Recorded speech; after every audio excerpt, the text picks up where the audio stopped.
నమస్కారం. ఈరోజు రాప్తాడు మాజీ శాసనసభ్యులు ప్రకాష్ రెడ్డి నా తమ్ముడు. ఎందుకంటే నన్ను ప్రెస్ మీట్లో అరే ఒరే అని మాట్లాడినాడు కాబట్టి నేను కూడా అరే ప్రకాష్ రెడ్డి అని అనగలను. కానీ తెలుగుదేశం పార్టీ సంస్కారం అడ్డొస్తుంది కాబట్టి నేను మాట్లాడలేకపోతున్నాను రా ప్రకాష్ రెడ్డి. నేను ప్రకాష్ రెడ్డి గారు అనే మాట్లాడతా. కొన్ని ఆరోపణలు చేయడం జరిగింది. ఎలాంటి ఆరోపణలు అంటే అసలు నమ్మడానికి వాస్తవానికి దగ్గరగా లేనటువంటి అవాస్తవాల్ని ఇతరుల మీద మాట్లాడితే బురద జల్లేస్తే వాళ్ళే కడుక్కుంటారనే ఒక దురుద్దేశంతో మాట్లాడిన ప్రతి మాటలో ఒక భూస్వామి పెత్తందారి అహంకారపు ఛాయలు కనిపిస్తూ మాట్లాడినటువంటి ప్రతి మాటకి నేను సమాధానం చెప్తా ఉన్నా, సవాల్ విసురుతా ఉన్నా. నా గురించి మాట్లాడుతూ ఎమ్మెల్యే అయిన 3 నెలల్లో 7 కోట్ల రూపాయలు విల్లా సాక్షి సరౌండింగ్స్లో, సాక్షినే కాదు అనంతపూర్, నువ్వు సాక్షి అన్నావు సరౌండింగ్స్ అన్నావు, నేను చెప్తా అన్నా అనంతపూర్ జిల్లా కాదు, ఈ భూభాగం మీద ఎక్కడైనా ప్రపంచంలో ఎక్కడైనా నాకు సొంత ఇల్లు ఉందని నువ్వు నిరూపిస్తే తిరుమల వెంకటేశ్వర స్వామి సాక్షిగా నా ఎమ్మెల్యే పదవికి నేను రిజైన్ చేస్తా. నోరుంది కదా, ఇతరులని ఎట్లంటే ఎట్లా మాట్లాడితే నీకు అనుకూలమైన ఛానల్లో ప్లే చేసేస్తే ఎంతో కొంతమంది నమ్ముతారని మాట్లాడడం ఇది ఎంత హాస్యాస్పదం ప్రకాష్ రెడ్డి. నేను నిన్న మాట్లాడిన ప్రెస్ మీట్లో నువ్వు నీ ఇంటి రెంట్ కట్టడం లేదని చెప్పి మాట్లాడినా. ఎస్, వాస్తవం. దానికి థ్యాంక్స్ తమ్ముడు. నేను ఇల్లు రెంట్ కట్టలేని పరిస్థితుల్లో ఉన్నాను అని చెప్తా ఉన్నావు. నువ్వు ఇల్లు రెంట్ కట్టలేని పరిస్థితుల్లో లేవు. హైదరాబాదులో కోట్ల రూపాయల విల్లాలో నీ అన్న ప్రకాష్ రెడ్డి ఉన్నాడు. 19కి ముందు నీ పరిస్థితి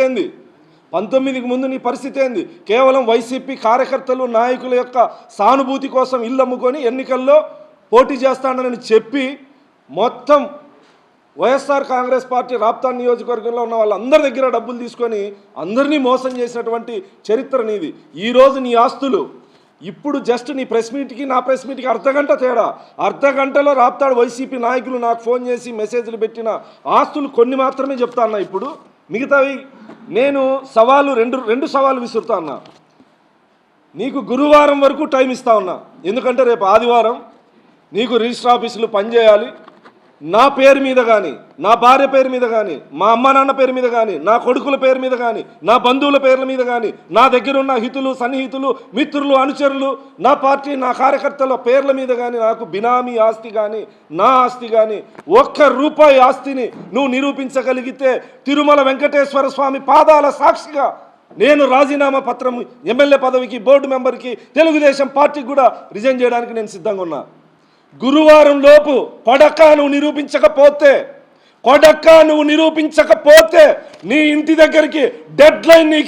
నువ్వేదైతే మాట్లాడినావో అనంతపూర్లో నాకు 7 కోట్ల విల్లా, బెంగళూరులో ఆస్తులు, అదేవిధంగా మడకసిరలో ఉన్నటువంటి నా పార్టీ స్థలము నాదని మాట్లాడినావు కదా, ఇవన్నీ నువ్వు నిరూపించకపోతే కొడక్క చెప్పు తీసుకొని కొడతానా. కొడక్క ఏమనుకుంటావు? నోరుంది కదా అని అబద్ధాలు, అవాస్తవాలు, అసత్యాలు మాట్లాడితే భరిస్తూ వస్తామనుకుంటున్నావా? నువ్వు రెడ్డి పొగరు చూపిస్తే పడక నేను మాదిగ పొగరు చూపిస్తా ఏమనుకుంటున్నావు? తప్పుడు కూతలు, అబద్ధాలు, అసత్యాలు నోరా ప్రకాష్ రెడ్డిది? నోరా? మనిషి వాను అసలు ఇన్ని అవాస్తవాలా, ఇన్ని తప్పుడు కూతలా, ఇన్ని అబద్ధాలా? ఇల్లు లేదని చెప్పి నంగనాచి కబుర్లు మాట్లాడుతూ ఉన్నావు. నీ ఇంటి పాపం కురవ సామాజిక వర్గానికి సంబంధించిన అతను పార్టీ మీద అభిమానంతో రెంట్కి ఇస్తే ఈరోజు వరకు రెంట్ కట్టలే. నీకు ఇల్లు లేదని మళ్ళా నీ కార్యకర్తల దగ్గర సానుభూతి చూపించుకోవడానికి మాట్లాడుతున్నావు కదా. ఆదర్శనగర్ సొసైటీ కాలనీలో 1.5 కోట్ల రూపాయలు విలువ చేస్తుంది. ఒక్కొక్కరు మీ 3 అన్నదమ్ములు ఒక్కొక్కరు 1.5 ఎకరంలో 1.5 ఎకరాలో ఇల్లు కట్టుకోవాలని ప్లాన్ చేస్తూ ఉన్నారు. ఈరోజు మీ అన్న చంద్రశేఖర్ రెడ్డి హైదరాబాద్లో ఉన్న విల్లా ఎంత ఖరీదు చేస్తుంది? దాని ఈఎంఐలు ఎవరు కడతారు? దాని వెనక జరిగిన పంచాయతీ ఏంది? హార్మోన్ సిటీలో పోయి కూర్చొని మాట్లాడదామా? ప్రకాష్ రెడ్డి, తర్వాత ఆలమూరు దగ్గర 30 ఎకరాలు. ఎక్కడి నుంచి వచ్చినాయి ఇవన్నీ? నువ్వు నేను ఏవైతే ఇప్పుడు ఇవన్నీ నేను చెప్తా అనేది కూడా మీ కార్యకర్తలు, మీ నాయకులు ఈ అర్ధగంటలో నాకు చెప్పినవి. నేను ఏదైతే మాట్లాడినానో అది రికార్డెడ్గా నిరూపించడానికి సిద్ధం. నువ్వు నా మీద చేసిన ఆరోపణలు. ఇంకొకటి మాట్లాడినాడు, చెప్పుల షాపులో పనిచేస్తామని. ఏ చెప్పుల షాపులో నేను పనిచేసినానో నువ్వు నిరూపించాలా.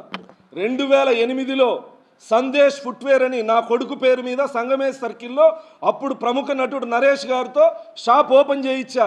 ఏం తప్ప? నేరమా? నా తమ్ముడికి షాప్ పెట్టించా.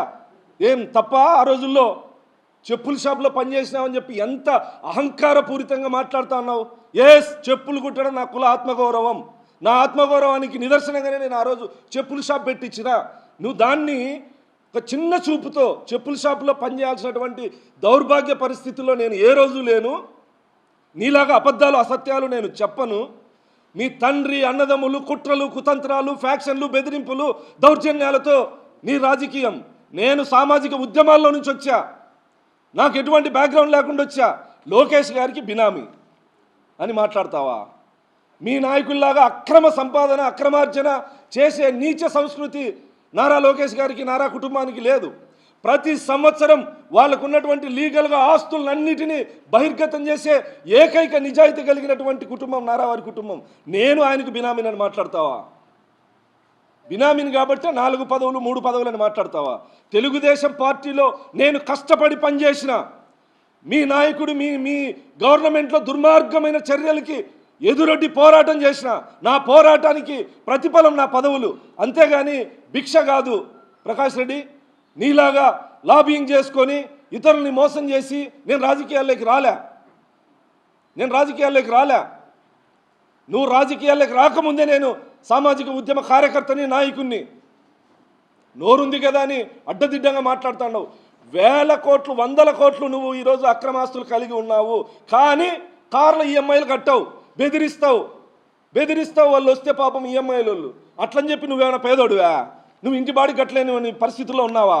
ఒక కుర్రబ సోదరుడికి ఎంత అన్యాయం చేస్తానో అసలు. నువ్వు ఇల్లు ఖాళీ చేయవు, రెంటు ఇవ్వు, ఎవరికి చెప్పుకోలేక పార్టీ పరువు పోతుందని ఒక పార్టీ సానుభూతి పరుడికి నువ్వు ఇంత అన్యాయం చేస్తా ఉంటే దీన్ని కూడా మభ్యపెట్టే విధంగా, దానికి కూడా సానుభూతి పొందే విధంగా మాట్లాడుతున్నావు.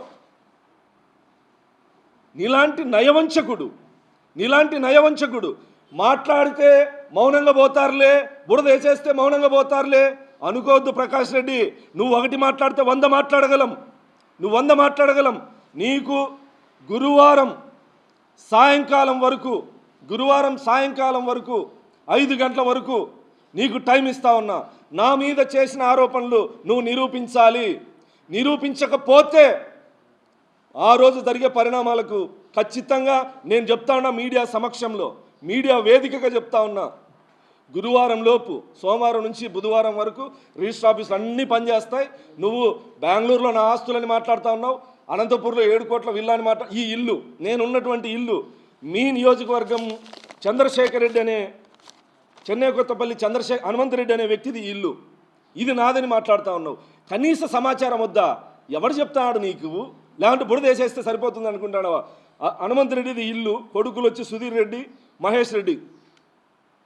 నేను నీలాగా రెంట్ ఎగ్గొట్టి ఉండడంలే. అడుగు, వాళ్ళ నెంబర్ కూడా నీకు వాట్సాప్లో పంపిస్తా. రెంట్ ఎట్లా పే చేస్తానో నేను దాని గురించి మాట్లాడినా. ఒక కురవ సామాజిక వర్గం పాపం కష్టపడి అనంతపూర్లో ఇల్లు, ఆస్తులు అన్నీ అమ్ముకొని ఇల్లు కట్టించుకుంటే ఆ వ్యక్తికి తీవ్ర అన్యాయం చేస్తానంటే సిగ్గు తెచ్చుకొని అన్న అతనికి న్యాయం చేస్తావేమని చెప్తే దాన్ని కూడా నీ కార్యకర్తల్లో సానుభూతి కోసం వాడుకుంటున్నావంటే నీలాగా బెదిరించి ఆస్తులు కూడబెట్టుకునే నీచ సంస్కృతి మాకు లేదు. ఒక బ్యాంకు వేలానికి వస్తే వైశాసిది మేడా వాళ్ళది. బ్యాంకు వేలంలో ఎవరిని పాల్గొనకుండా బెదిరించి విలువైన ఆస్తిని ₹1,00,00,000 మీరు వేలంలో దక్కించుకొని వెంటనే 7 కోట్లకి అమ్మేసుకున్నారు. ఇలాంటివి కాదా దౌర్జన్యాలు? ఒక వైశాస్ కుటుంబానికి నువ్వు అన్యాయం చేయలేదా? ఇలాంటి కుటుంబాలు ఎన్ని? నిన్ను నమ్మి రైతులు నీ డైరీకి పాలు పోస్తే ఒక్క రైతుకు కూడా డబ్బులు కట్టావా? సంవత్సరాలు చెప్పుతో కొట్టేకి ఇళ్ళ దగ్గరికి వస్తే వచ్చిన వాళ్ళకి, బలవంతులకి డబ్బులు ఇచ్చావు. కానీ ఇలాంటి నీచ సంస్కృతి ఉన్న నువ్వు మీసాలు తిప్పుకుంటా ప్రెస్ మీట్లో సిగ్గుండాలా? కొంచెమన్నా సిగ్గుండాలా? మాట్లాడే ముందు ఇది నిజాయితీనా, అబద్ధమా, సత్యమా, అసత్యమా, ఎవరేమనుకుంటారు అనేది లేకుండా నోటికి ఏదొస్తే అది మాట్లాడేస్తే ఇవి నిజాలని చెప్పి జనాలు నమ్ముతారనుకుంటానవా? నా ఆధార్ కార్డు, నా ఫ్యామిలీ ఆధార్ కార్డులన్నీ నీకు పంపిస్తా. ఆధార్ కార్డులు కొడతావో లేదా రిజిస్టర్ ఆఫీసులకు పోతావో, నువ్వు చెప్పినావు కదా, నువ్వు చెప్పిన చోటే కాదు, నువ్వు చెప్పని చోటైనా సరే నా పేరు మీద, నా హితులు సన్నిహితులు ఎవరి పేరు మీద అయినా సరే ₹1 ఆస్తిని నిరూపించు. లేదా 5 సంవత్సరాలు నీ దుర్మార్గాల మీద నేను మాట్లాడతా, నువ్వు ఈ 2 సంవత్సరాల్లో మరకసిరి నియోజకవర్గంలో పరిపాలన గురించి అట్లైనా చర్చకు రా. ఏం మాట్లాడుతున్నావు ప్రకాష్ రెడ్డి? అరే ఒరే అని మాట్లాడతావా? మేము అనలేమా? నేను స్పష్టంగా ప్రకాష్ రెడ్డి నా సవాల్ని స్వీకరించు. గురువారం సాయంకాలం వరకు నీకు టైం ఇస్తా ఉన్నా. నేను నీ ఇంటి దగ్గరికి వస్తా. నేను నారా లోకేష్ గారి బినామీని నిరూపించాలి, నాకు 7 కోట్ల విల్లా ఎక్కడుందో నిరూపించాలి, నేను మడకసిరలో నా ఆఫీసు పరిస్థితిని నాదని చెప్పి నేను కొన్నానని చెప్పి చెప్తాన్నావు కదా, లీజుకు తీసుకొని నేను అనంతపూర్ నుంచి పోయాను కాబట్టి నా కార్యకర్తలకి నాకు ఉండడానికి కార్యాలయం కావాలి కాబట్టి వైశాస్తో లీజుకు తీసుకొని టెంపరీగా షెడ్లు వేసుకున్నా. నీకంటే కార్యకర్తలంటే లెక్కలేదు, ప్రజలంటే లెక్కలేదు, భూస్వామి మాదిరి ఇంట్లో ఉంటే ఇంటి దగ్గరికి వస్తారనే అహంకారం నీది. అందుకే నీకు ఎక్కడా కూడా నీ నియోజకవర్గంలో పార్టీ కార్యాలయము కేర్ ఆఫ్ అడ్రస్ ఉండదు. ఎవడైనా సరే అనంతపూర్కి రావాలి నీకోసం. మాది ఆ సంస్కృతి కాదు. నా కార్యకర్తలకి, నన్ను ఓటేసి గెలిపించిన ప్రజలకి గౌరవ మర్యాదలతో ఉండాల్సినటువంటి కార్యాలయం ఉండాలి కాబట్టి నేను కార్యాలయం లీజుకు తీసుకొని ఏర్పాటు చేసుకున్నా. అది కూడా నాదని చెప్పి మాట్లాడతావు. ఎవడైనా నీకు ఈ సమాచారం ఇస్తా ఉండేది? కనీసం వాస్తవమా అవాస్తవం అని చెప్పి మాట్లాడేది లేదా? ఇప్పుడు ఈ అర్ధగంటలో నీ గురించి వచ్చినటువంటి మీ వైసీపీ నాయకులు అనంతపూర్ గుత్తి రోడ్లో ఉన్న స్టేట్ బ్యాంక్ బిల్డింగ్ కథ ఏంటి? మేడా కుటుంబానికి చెందిన 20 కోట్ల రూపాయలు విలువ చేసే బిల్డింగ్ బ్యాంక్ యాక్షన్లో ఏ విధంగా కొట్టేశారు? ఆ బిల్డింగ్ ఎక్కడో కాదు, పసుపుల గ్రాండ్. ఇప్పుడు పసుపుల గ్రాండ్ వాళ్ళు డబ్బులు ఇచ్చి కొనుక్కున్నారు. అమ్మా డైరీ సమీపంలో ఎకరం 2 కోట్ల రూపాయలు విలువ చేస్తుంది. 30 ఎకరాల భూమి ఎట్లొచ్చింది ప్రకాష్ రెడ్డి? అంటే ఎమ్మెల్యేలు అందరూ మీలాగే చేస్తారు, ఖచ్చితంగా ఉంటాయని అనుకుంటున్నావా? ఇవన్నీ ఇప్పుడు ఈ అర్ధగంటలు వచ్చినట్టు నాకన్నీ. ఇది ఏదో ఇల్లు లేని, బాడీ కట్టలేని పరిస్థితుల్లో ఉన్నానని చెప్తా ఉన్నావు. పాపం ఇంటి రెంటు కట్టలేని నువ్వు రంగరంగ వైభవంగా మీ అన్న కూతురు పెళ్ళెట్లా చేస్తావయ్యా? ఎవని కొంప గుల్చి చేస్తావయ్యా? ఎవడి దయాదాక్షిణ్యాలతో చేస్తావయ్యా? ఒక కుర్రబ సోదరుడికి బాడీ గట్రా సామి అని చెప్తే ఇప్పటికీ బీదర్పులు అరుస్తున్నావు. మరి మొన్ననే కదా చేసింది పెళ్ళి నువ్వు, నీ అన్న కూతురుది పెళ్లి చేసింది మొన్ననే కదా. ఎన్ని కొంపలు కూల్చి చేస్తేవి అనాలనా మేము? మాట్లాడే ముందు ప్రకాష్ రెడ్డి స్పష్టంగా నా సవాల్, నువ్వు ఏదైతే నా గురించి మాట్లాడినావో అవి నువ్వు నిరూపించాలి. నీకు గురువారం సాయంకాలం వరకు సమయం ఇస్తా ఉన్నా. లేని పక్షంలో నువ్వు నిరూపిస్తే నేను రాజీనామా చేయడానికి సిద్ధం. నువ్వంటే మాట మీద ఉండవు, మీసం తీసేసుకుంటానంటావు, మీసం తీసేసుకోవు. పరిటాల సునీత గారు నా మీద గెలిస్తే నీ ఈసం తీసేసుకుంటానని చెప్పి ప్రగల్భాలు పలికితివి, మీసం తీసేసుకోలే. నేను మాట మీద ఉంటా. నువ్వు నిరూపించు, నేను రిజైన్ చేస్తా. తిరుమల వెంకటేశ్వర స్వామి పాదాల సాక్షిగా ప్రమాణం చేస్తా ఉన్నా. నేను రాజీనామా చేయడానికి సిద్ధంగా ఉన్నా. నువ్వు నిరూపించాలి. లేకపోతే ఏం చేస్తావు ప్రకాష్ రెడ్డి? నీ పార్టీకి రిజైన్ చేస్తావా లేదా ఒక చెప్పు దెబ్బ తింటావా? తప్పుడు కూతలు కూసి నన్ను సమాజంలో హేళనగా మాట్లాడినందుకు శిక్ష అనేది ఉండాలి కదా. నేను రిజైన్ చేయడానికి సిద్ధం నా ఎమ్మెల్యే పదవికి. నువ్వేం చేస్తావు? నీ పార్టీకి రాజీనామా చేస్తావా? మీసం తీసేసుకునే విధంగా పారిపోతానంటే కుదరదు. నువ్వు మాట్లాడే ప్రతి అవాస్తవానికి మౌనంగా ఉండే రకం కాదు. నువ్వు ఏ భాషలో మాట్లాడతావో నేను అదే భాషలో మాట్లాడతా. నీది రాయలసీమే, నాది రాయలసీమే. నీది అనంతపూరే, నాది అనంతపూరే. ఒకవేళ నువ్వు ఫ్యాక్షన్ నుంచి వచ్చిండొచ్చు, నేను పోరాటాల నుంచి వచ్చిన. నీలాంటి ఉడత ఊపుల్ని 20 సంవత్సరాల్లో ఎంతోమందిని చూసిన ప్రకాష్ రెడ్డి. నీళ్ళ అరుపులకి భయపడే రకం కాదు నేనున్నది నువ్వున్నది నీ ఇంటికి నా ఇంటికి 1/2 కిలోమీటర్ కూడా లేదు. నీ ఆఫీస్కి నాకి 10 నిమిషాలు నడుచుకుంటూ పోతే, నీ ఇంటికి 15 నిమిషాలు నడుచుకుంటూ పోతే గట్టిగా మాట్లాడితే భయపడతామనుకుంటున్నావా? నీ కార్యకర్తలను బెదిరించినట్లు, నీకు ఇల్లుకి రెంట్కి ఇచ్చే బెదిరించినట్లు, ఈఎంఐ కార్ల కోసం కార్లు తీసుకుపోవడానికి వస్తే బెదిరించినట్లు అందరినీ బెదిరిద్దాం అనుకుంటా ఉన్నావా? అందరినీ బెదిరిద్దాం అనుకుంటా ఉన్నావా? నా సవాల్ని స్వీకరించాలి. నీలో ప్రవహించే నీ అబ్బ రక్తమైతే నా సవాల్ని స్వీకరించు.